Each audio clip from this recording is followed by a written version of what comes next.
Isang mapayapang araw sa iyo. Welcome sa One Mission Gospel, isang pag-aaral mula sa magandang balita kay Kristo. Kabanata 5, ang pagdinig sa daing ng mga nawawala. Pakikinig sa pintig ng puso ng sangkatauhan. Bahagi 1, espiritual na pagiging dalisay, pagtingin sa kapwa sa pamamagitan ng mga mata ni Kristo. Mga pangunahing kasulatan. Datapwat pagkakita niya sa mga karamihan, ay nahabag sa kanila, sapagkat sila'y nangapapagod at nangangalat, gaya ng mga tupa na walang pastor, Mateo Kapitulo 9 versikulo 36. Huwag kayong magsihatol ayon sa anyo, kundi magsihatol kayo ng matuwid na hatol, Juan Kapitulo 7 versikulo 24. Ang Panginoon ay hindi tumitingin na gaya ng pagtingin ng tao, sapagkat ang tao ay tumitingin sa mukha, ngunit ang Panginoon ay tumitingin sa puso, unang Samuel Kapitulo 16 versikulo 7. Panimula. Isa sa pinakamalaking pangangailangan ng simbahan sa ngayon ay hindi lamang ang higit na kaalaman, mas maraming programa, o kahit na higit na gawain. Ang ating pinakamalaking pangangailangan ay ang pagiging dalisay sa espiritu, isang pusong nakikita ang nakikita ng Diyos at nakadarama ng nadarama ng Diyos. Ang makabagong lipunan ay nagtuturo sa mga tao na itago ang kanilang damdamin. Mula pagkabata, marami ang natututong kimkimin ang kanilang mga takot, ilihim ang kanilang mga kabiguan, at ngumiti kahit na wasak na ang kanilang mga puso. Ang tagumpay ay madalas na sinusukat sa panlabas na anyo sa halip na sa tunay na kalagayan ng kalooban. Ang social media ay nagpapakita ng maingat na inayos na pamumuhay, habang marami naman ang tahimik na nagpapasa ng kalungkutan, pangamba, pagkakasala, dalamhati, at espiritual na kawalan ng kabuluhan. Bunga nito, maaaring ang mga mananampalataya ay hindi namamalayang nakakaraang lamang sa tabi ng mga taong nasasaktan araw-araw. Maaaring katabi natin sila sa trabaho. Nakatayo sa tabi natin sa pamilihan. Sumasamba sa tabi natin sa loob ng simbahan. Nakatira sa katabing bahay sa loob ng maraming taon. Gayunpaman ay hindi namamalayan ang tahimik na daing sa kanilang mga puso. Ang dalahin ng Panginoon ay nagsisimula kapag ibinubukas ng Diyos ang ating mga mata higit pa sa panlabas na anyo. Bago niya tayo suguing magsalita, tinuturuan niya tayong makakita. Bago niya atang maghayag ng mabuting balita, tinuturuan niya tayong mahalin ang mga taong nangangailangan nito. Sa buong kasulatan, patuloy na ipinakikita ng Diyos na siya ay nakakakita ng higit pa sa panlabas na anyo. Nauunawaan niya ang mga hangarin, takot, sugat, pag-asa, at mga nakatagong pakikibaka na nananatiling hindi nakikita ng iba. Nais ng banal na espiritu na hubugin ang ganitong pagiging dalisay sa espiritu sa bawat mananampalataya. Ang biblical na kahulugan ng pagiging dalisay sa espiritu. Ang pagiging dalisay sa espiritu ay ang kakayahan, sa pamamagitan ng banal na espiritu, na unawain ang mga tao, kalagayan, at pagkakataon mula sa pananaw ng Diyos sa halip na sa pamamagitan lamang ng likas na pagmamasid. Hindi ito emosyonal na kutob. Hindi ito tanging sikolohiya ng tao. Hindi rin ito mahiwagang haka-haka. Ito ay isang pusong hinubog ng salita ng Diyos, ginagabayan ng banal na espiritu, at puspos ng malasakit na katulad ng kay Kristo. Ang mga mananampalatayang dalisay sa espiritu ay nagiging matamang nakapansin sa kung ano ang ginagawa ng Diyos sa kanilang paligid. Nakikilala nila ang mga sandali kung kailan may nangangailangan ng pampalakas loob. Nauunawaan nila ang mga pagkakataong manalangin. Napapansin nila ang nag-iisang taong hindi napapansin ng iba. Nalalaman nila kapag ang isang tao ay higit na nangangailangan ng pag-asa kaysa sa pamumuna. Ang pagiging sensitibong ito ay lumalago sa pamamagitan ng araw-araw na pakikasama sa Diyos. Habang mas lalo tayong lumalakad ng malapit kay Kristo, mas malinaw nating nakikilala ang kanyang puso para sa mga tao. Ang kakayahan ng Diyos na makita ang puso. Isa sa pinakamalinaw na halimbawa ng pananaw ng Diyos ay makikita noong naghahanap si Samuel ng susunod na hari ng Israel. Nang makita ni Samuel ang panganay na anak ni Isai na si Eliab, inakala niyang ang kahangahangang binata na ito ay tiyak na ang piniling lingkod ng Diyos. Gayunpaman, tinama ng Diyos si Samuel. Huwag mong tingnan ang kanyang mukha, o ang taas ng kanyang tindig, sapagkat hindi tumitingin ang Panginoon na gaya ng pagtingin ng tao, sapagkat ang tao ay tumitingin sa mukha, ngunit ang Panginoon ay tumitingin sa puso. Unang Samuel Kapitulo 16 versikulo 7, KJV. Likas sa tao na tumingin sa panlabas na anyo. Ang Diyos ay tumitingin sa puso. Ang katotohanan ito ay higit pa sa pagpili kay David. Ipinapakita nito ang mismong katangian ng Diyos. Nalalaman niya ang mga nakatagong takot na hindi kailanman nasasabi. Nakikita niya ang mga luhang tumutulo ng lihim. Nauunawaan niya ang mga tahimik na kabiguan. Nakikilala niya ang tapat na pananampalatayang nakakubli sa ilalim ng nanginginig na kahinaan. Ang mananampalatayang nagnanais na magpasa ng dalahin ng langit ay dapat matutong hanapin ang pananaw ng Diyos sa halip na umasa lamang sa panlabas na impresyon. Si Jesus, ang ganap na halimbawa ng pagiging dalisay sa Espiritu. Walang sino man ang nagpakita ng pagiging dalisay sa Espiritu ng mas ganap kaysa kay Jesu Kristo. Sa buong mga ebanghelyo, patuloy na naramdaman ni Jesus ang mga pangangailangan na hindi pinansin ng iba. Kapag nakita ng lipunan ang mga maniningil ng buwis, nakita ni Jesus ang mga taong may kakayahang magsisi. Kapag nakita ng karamihan ang mga pulubing bulag, nakita ni Jesus ang mga taong karapat-dapat sa dangal at awa. Kapag nakita ng mga pinunong panrelihiyon ang mga makasalanan, nakita ni Jesus ang mga taong bihag ng kasalanan at labis na nangangailangan ng biyaya. Kapag ang iba ay umiiwas sa mga ketungin, sila ay hinipo ni Jesus.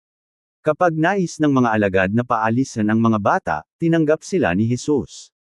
Kapag ang lahat ay nakita ang isang kriminal na nakabayubay sa kanyang tabi, nakita ni Jesus ang isang taong ang puso ay bumabilang sa Diyos. Kahit habang tinitiis ang paghihirap sa krus, narinig ni Jesus ang pagsamo ng nagsaisang magnanakaw at sumagot sa pangako. Sa araw na ito ay sesa iyo ako sa paraiso. Lucas Kapitulo 23 versikulo 43, KJV. Ang gayong malasakit ay umusbong mula sa ganap na espiritual na pangunawa. Hindi kailanman tumingin si Jesus sa kilos lamang. Tumingin siya sa puso. Ang pagtingin higit pa sa anyo. Isa sa pinakadakilang estratehiya ni Satanas ay ang kumbonsihin ang mga tao na ang tagumpay sa panlabas ay katumbas ng kapayapaan sa kalooban. Gayunpaman, paulit-ulit na hinahamon ng kasulatan ang palagay na ito. Ang ngiti ay maaaring magkubli ng lungkot. Ang kayamanan ay maaaring magkubli ng kawalan ng kabuluhan. Ang kasikatan ay maaaring magkubli ng kalungkutan. Ang gawaing panrelihiyon ay maaaring magkubli ng espiritual na kamatayan. Marami sa mga mukhang malakas ay tahimik na nauupos sa pagod. Marami sa mga mukhang masaya ay lihim na nakikibaka sa kawalan ng pag-asa. Marami sa mga mukhang may tiwala ay lubusang naghahanap ng pag-asa. Ang katotohanan ito ang nagpapaliwanag kung bakit hindi dapat humatol ang mga mananampalataya sa kapwa ayon lamang sa panlabas na anyo. Ang bawat tao ay nagdadala ng kwentong tanging ang Diyos lamang ang lubusang nakakaalam. Tanging ang banal na espiritu ang nagbibigay kakayahan sa atin na maglingkod ng may karunungan at malasakit. Ang ministeryo ng pakikinig. Ang ministeryo ng pakikinig ay madalas napapabayaan. Marami ang sabik na magsalita. Kakaunti ang handang makinig ng tunay. Gayunpaman, sa buong kasulatan, ang pakikinig ay nagpapakita ng karunungan. Kaya't, mga kapatid kong minamahal, maging matulin ang bawat tao sa pakikinig, makupad sa pananalita, makupad sa pagkagalit. Santiago Kapitulo 1 versikulo 19, KJV. Madalas nagtanong si Jesus bago magbigay ng kasagutan. Nakinig siya bago nagturo. Hinayaan niyang maipahayag ng mga tao ang kanilang mga pasanin. Ang pakikinig ay nagpapahayag ng kahalagahan. Sinasabi nito sa kapwa, mahalaga ka, may pakialam ako sa iyo. Handa akong sumama sa iyong paglalakbay. Maraming pagkakataon sa pagbabahagi ng ebanghelyo ay nagsisimula hindi sa isang sermon kundi sa may malasakit na pakikinig. Kapag ang mga tao ay nakararanas ng tunay na pag-ibig, ang kanilang mga puso ay madalas na nagiging mas bukas sa mabuting balita. Ang banal na espiritu ay lumilikha ng malasakit. Ang malasakit ay hindi maaaring likhain ng pagsisikap ng tao. Ito ay bunga ng banal na espiritu. Habang ang mga mananampalataya ay gumugugol ng panahon sa panalangin, nagbubulay-bilay sa kasulatan, at sumusunod sa patnubay ng Diyos, ang kanilang mga puso ay unti-unting nagiging katulad ng kay Kristo. Ang mga bagay na nagpapalungkot sa Diyos ay nagsisimula ring magpalungkot sa kanila. Ang mga bagay na nagdudulot ng kagalakan sa langit ay nagsisimula ring magdulot ng kagalakan sa kanila. Ang mga nawawalang kaluluwa ay nagiging higit pa sa mga estadistika. Sila ay nagiging mga taong nilikha sa larawan ng Diyos at iniibig ng tagapagligtas na nag-alay ng kanyang buhay para sa kanila. Ang pagbabagong ito ay isa sa pinakamalinaw na tanda ng espiritual na paglago. Ang mananampalatayang lumalago kay Kristo ay lalong nagiging mapagmalasakit sa mga hindi pa nakakakilala sa Kanya. Upang linangin ang pagiging dalisay sa espiritu, ang mga mananampalataya ay dapat sadyang ugaliin ang ilang gawain. Una, simulan ang bawat araw sa paghiling sa banal na espiritu na gabayan ang iyong mga mata, tainga, at puso. Manalangin na tulungan kang makilala ang mga pagkakataong manghikayat, magbigay aliw, at magpatotoo. Pangalawa, bagalan ang iyong kilos upang mapansin ang mga tao. Ang abalang schedule ay madalas humahadlang upang makilala natin ang mga tahimik na nagdurusa sa ating paligid. Pangatlo, makinig ng mabuti bago magsalita. Ang may malasakit na pakikinig ay madalas nagbubukas ng mga pinto na hindi kailanman mabubuksan ng nagmamadaling usapan. Pang-apat, patuloy na pag-aralan ang buhay ni Jesus sa mga ebanghelyo. Pagmasdan kung paano siya tumugon sa mga taong nasasaktan, at hilingin sa banal na espiritu na buhayin ang gayong kalooban sa loob mo. Sa huli, alalahanin na ang bawat taong iyong nakakasalamuha ay may walang hanggang halaga. Ang bawat pag-uusap ay maaaring maging pagkakataon upang maipakita ang biyaya ng Diyos. Madalas ikinukubli ng mga tao ang kanilang sakit sa likod ng kanilang mga ngiti.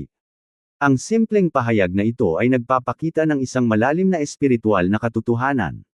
Tanging ang Diyos ang lubusang nakakaalam ng mga pain ang nakakubli sa likod ng panlabas na anyo.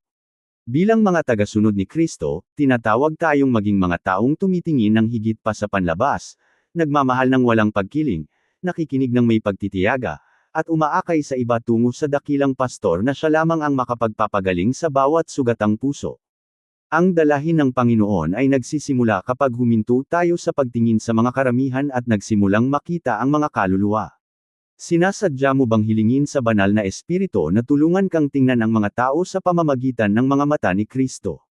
Naranasan mo na bang matuklasan na ang isang taong nakangiti sa panlabas ay nagdadala ng malalim na lihim na sakit?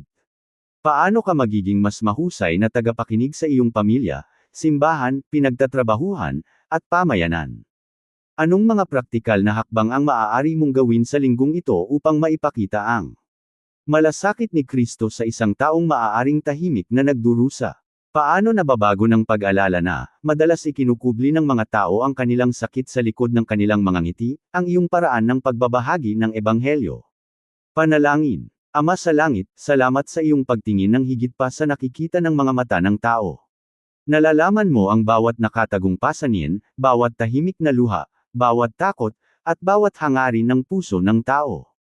Patawarin mo ako sa mga panahong humatol ako ayon sa panlabas na anyo o dumaan sa tabi ng mga nagdurusa nang hindi napapansin ang kanilang pangangailangan.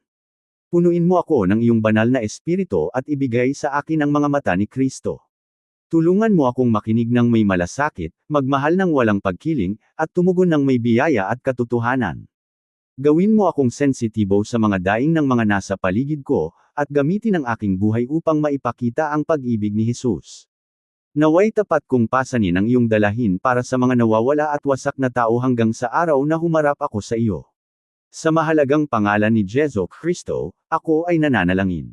Amen. Maraming salamat sa pakikinig. Ako si Pastor Jeff Flores, nagsasabing sa Diyos ang lahat ng papuri.